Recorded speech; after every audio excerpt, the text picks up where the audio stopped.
So the Falcons vow to be prepared. As we welcome Michael Burwell from the Toledo Blade, covers the Bowling Green Falcons, and he's always prepared. Before we get to ODU, Michael, let's talk a little about last week, Texas A&M. Very similar script to what we had against Penn State, where the Falcons played a top 25 Power 4 school. Very difficult to win on the road, and they almost did it, but they didn't. Yeah, just almost carbon copy of the Penn State game. They played so well, so outstanding in all three phases of the game, really. Special teams had some huge plays.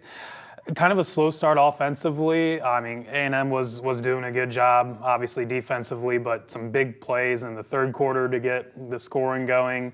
They're right there at the end. You know, a big sequence late in the third quarter was tough, didn't work in their favor, but just an outstanding game once again. And you know, I think they're encouraged by obviously how they played the last couple weeks, but at the same time they're kind of crushed. I mean, this was an opportunity that, you know, not many teams get. Knock off back-to-back opponents like this on the road, and they could have come out on top in both of them, in all honesty, but just came up short, but obviously a really, really good effort. Certainly an interesting analogy from head coach Scott Loeffler, talking about how the team would have reacted maybe 2 or 3 years ago if they had just come up short against Penn State and just came up short against Texas A&M, as opposed to how they reacted to doing that this year. Yeah, Scott Loeffler mentioned they would have been doing, I think, cartwheels and flips if they would have played like that against those opponents a few years ago. But afterwards, these last couple games, they were devastated. They felt like they let an opportunity slip away, and they came up, you know, they lost. So I think that shows just how much this program has grown. I mean, they expect to win every game, and that's really saying something, because they obviously couldn't say that a few years ago. Another strong game from Harold Fannin. He was named the MAC Offensive Player of the Week. He's not going to sneak up on anybody anymore. Not that he necessarily was going to this year to begin with. How is Bowling Green going to be able to continue to use him when teams are going to target him and try and take him out?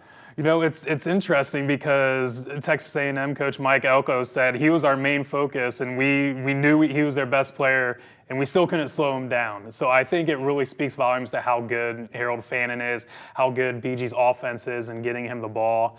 But you know, there will have to be some adjustments in some of these games down the road. You know, Toledo in last year's game really shut him down the second half. I don't think he had a catch after a huge first half. So I think BG's offense is, and they got, you know, they still have some good playmakers. I think if they get involved, that's going to open things up for Fannin. And I think BG's offense, they've just run some really exciting plays. Like, I mean, the big touchdown to Fannin, 65-yarder, he made some great moves to start the third quarter.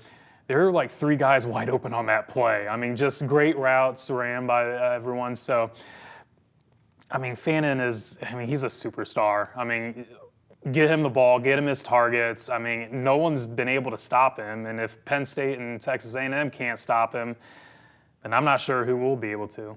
Will be up to the Monarchs of Old Dominion to try and stop Harold Fannin in company as the Falcons return home this Saturday. Ohio Dominican. No, it's Old Dominion, not Ohio Dominican. Old Dominion is the opponent. And Old Dominion, they are winless this season. They played a challenging schedule, and I think that's one of the things that the Falcons are kind of hanging their hat on, that don't overlook these guys. They played a tough schedule. Yeah, absolutely. You know, there's such a high off of these 2 games that BG's played in, you know, Penn State, Texas A&M. But this week, you know, obviously Old Dominion is not a huge name in the college football world. So what's the intensity level going to be like for BG? What's the focus, you know, and everything like that?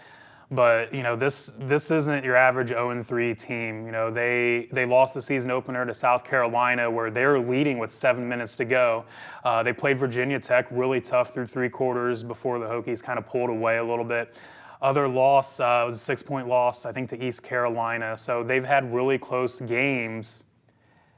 I mean, Loeffler said, you know, this is a very evenly matched team, a very athletic team. So it's going to be interesting to see how they respond. Plus, I think another factor is Old Dominion had a bye week last week. So they've had 2 weeks to prepare for BG, you know, just like BG had 2 weeks to prepare for Texas A&M. So a lot of factors kind of contributing to this, but I think Loeffler and BG, they expect a pretty good challenge on Saturday. It'll be the first time Old Dominion travels outside of the Mid-Atlantic South for this season, so we'll see if the Doit homecoming crowd will provide a difference for the Falcons against the Monarchs. It's the first ever meeting between the two programs. I want to thank Michael Burwell from the Toledo Blade for joining us. Thank you. Yep, thank you.